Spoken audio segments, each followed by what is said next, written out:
السلام علیکم پیارے بچوں، آج ہم آپ کو ایک جادوئی کہانی سنائیں گے۔ ایک دن علی ایان باغ میں کھیل رہے ہوتے ہیں کہ انہیں ایک بزرگ مالی ایک جادوئی بیج دیتے ہیں۔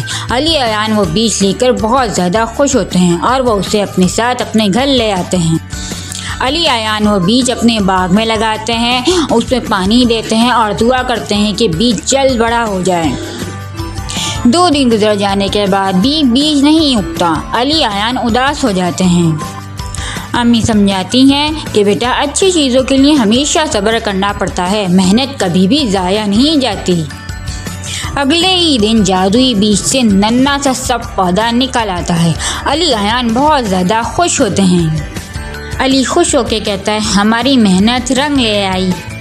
امی دونوں بچوں کو شاباشی دیتی ہیں۔ چند دنوں میں وہ ننھا سا پودا ایک بڑا درخت بن جاتا ہے اور اس پر سبز پتے اور رنگ برنگے پھول کھل جاتے ہیں۔ ایان خوشی سے کہتا ہے دیکھو بھائی، اس پہ خوبصورت پھول بھی آ گئے ہیں۔ اور کچھ ہی دنوں میں اس جادوئی درخت پر رنگ برنگے میٹھے پھل لگ جاتے ہیں۔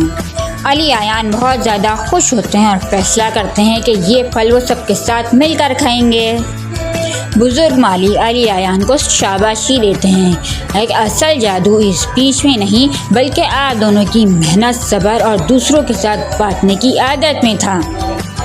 بچہ، آج ہم نے علی ایان سے کیا سیکھا کہ محنت کبھی بھی ضائع نہیں جاتی۔